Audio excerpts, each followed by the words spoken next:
হঠাৎ করে যদি আপনি দেখেন চোর ডাকাত ছিনতাইকারী মাদক ব্যবসায়ী সহ সকল ক্রিমিনাল এই দেশ থেকে উধাও হয়ে গিয়েছে, বিষয়টা কি খুবই আশ্চর্যের হবে?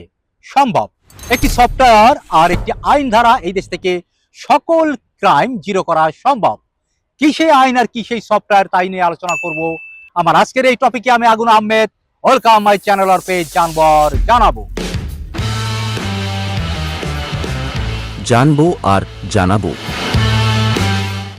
আইন বাস্তবায়নকারীদের মুখে একটি কথা প্রায় শোনা যায়, আর তা হলো আইনের ফাঁকফোকর দিয়ে আসামিরা বের হয়ে যায়। আসলে কি আইনের ফাঁকফোকর বলে কোনো কথা আছে, নাকি নিজেদের দায় এড়িয়ে যাওয়ার কৌশল মাত্র?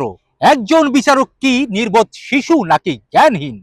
সর্বোচ্চ শিক্ষা নিয়েই তো সে তার বিচারকের আসনে বসেছে, তাহলে সে কি বিচার করার সময় দেখেন না একজন ডাকাত এর আগে 10 বার মামলা খেয়ে তার আদালতে এসেছিল, একজন মাদক ব্যবসায়ী এর আগে 22 বার মামলা খেয়ে তার আদালতে এসেছিল। নতুন করে যদি তাকে আবার জামিন দেওয়া হয়, সে কি চুরি ছেড়ে দিবে, সে কি ছিনতাই ছেড়ে দিবে, নাকি আলেম হয়ে জেলায় জেলায় তাবলিগ করে বেড়াবে? এই সাধারণ নলেজটুকু কি একজন বিচারকের মাথায় নেই? 2024 সাল, এদেশ নতুন করে আবার স্বাধীনতা লাভ করেছে। এদেশের ছাত্র জনতা সরকার হটানোর পাশাপাশি হটিয়েছে প্রধান বিচারপতিকেও।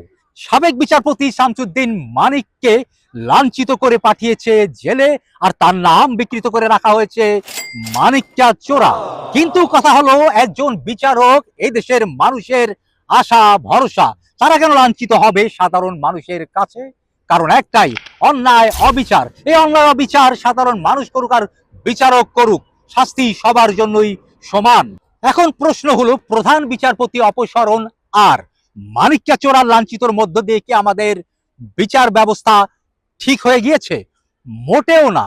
যদি ঠিকই হতো, তাহলে শীর্ষ সন্ত্রাসীরা জামিন পেল কি করে?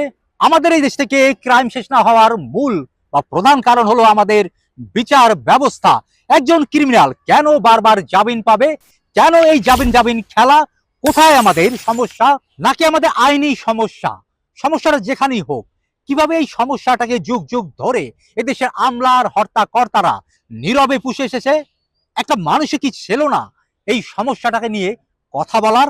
এই জামিন খেলার জন্য অপরাধীরা কি অপরাধ করতে উৎসাহিত হচ্ছে না? স্বয়ং বিচারকরাই তো উৎসাহ দিচ্ছে অপরাধ করার জন্য। যদি মনে করেন সমস্যাটি আইনের, তাহলে কেন আপনারা সরকার প্রধানদের সাথে বসলেন না? আইনটিকে কেন সংশোধন করলেন না? নাকি বেতন পাচ্ছি আমার কি? যা হোক, আমি আজ এক নতুন সিস্টেমের কথা বলবো জনগণ, বিচারপতি আর আমলাদের উদ্দেশ্যে। যদি এই সিস্টেমটিকে বাস্তবায়ন করা যায়, আমি চ্যালেঞ্জ করছি চোর ডাকাত ছিনতাইকারী মাদক ব্যবসায়ী অস্ত্র ব্যবসায়ী সহ কোনো ক্রাইমই এই দেশে আর থাকবে না। আমি চ্যালেঞ্জ করছি। এই জন্য প্রথমে একটি সফটওয়্যার তৈরি করতে হবে, যে সফটওয়্যারটি শুধুমাত্র বিচারকরাই ব্যবহার করবেন। এই সফটওয়্যার থেকে কোনো কিছু ডিলিট বা পরিবর্তন করতে পারবেন না শুধুমাত্র প্রধান বিচারপতি ছাড়া। অন্যান্য বিচারকরা শুধুমাত্র নোট বা সংযোজন করতে পারবেন, এর বাইরে কিছু করতে তারা পারবেন না।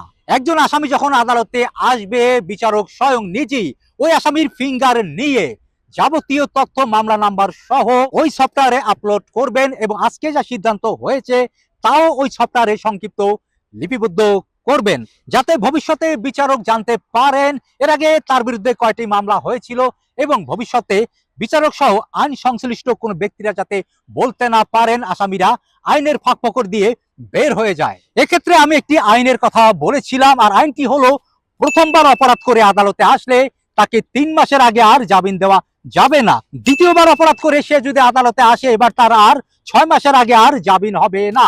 তৃতীয়বার অপরাধ করে আদালতে আসলে তার আর 12 মাসের আগে জামিন হবে না।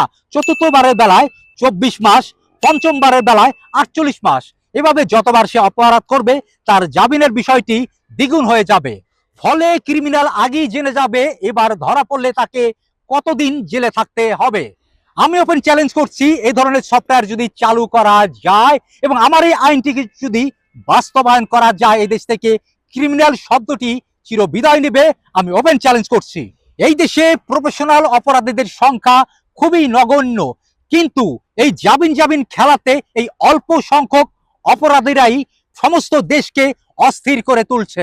সো এই অল্প সংখ্যক অপরাধীদের বারবার জামিন দিয়ে এদেশের সাধারণ জনগণকে নিরাপত্তাহীনতার মধ্যে রাখবেন না দয়া করে। সাধারণ জনগণ যখন পত্র পত্রিকা নিউজ চ্যানেলে শুনে একজন আসামি যখন গ্রেপ্তার হয়, তখন বলা হয় এর আগে সে আরো 22 বার গ্রেপ্তার হয়েছিল এই একই ধরনের কেসে, তখন আইনের উপর থেকে সাধারণ জনগণের আস্থা হারিয়ে যায়। এই কথা আপনারা কখনোই অস্বীকার করতে পারবেন না। আর বছরের পর বছর একটি মামলা ঝুলে থাকা এই দেশের একটি বড় সমস্যা। একটি মামলা কেন 8-10 বছর ঝুলে থাকবে? কোথায় আমাদের স্বল্পতা? এই 8-10 বছরে মামলা কি আর মামলার জায়গায় থাকছে?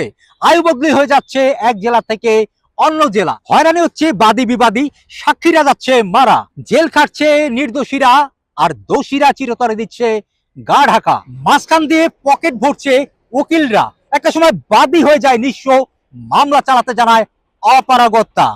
এটাই হলো আমাদের বাংলাদেশের চিত্র। হ্যাঁ, আমাদের দেশের চিত্র। আজ তাহলে যাচ্ছি, যাওয়া কিন্তু শেষ নয়। আবারও দেখা হবে নতুন কোনো টপিক নিয়ে। আমার এই ভিডিওগুলো যদি মনে হয় দেশ সমাজের কোনো উপকার আসবে, তাহলে আমার এই ভিডিওকে লাইক, শেয়ার এবং কমেন্টস করবেন। আগামী টপিক দেখার আমন্ত্রণ জানিয়ে আমি আগুন আহমেদ। খোদাফেজ। জানবো আর জানাবো।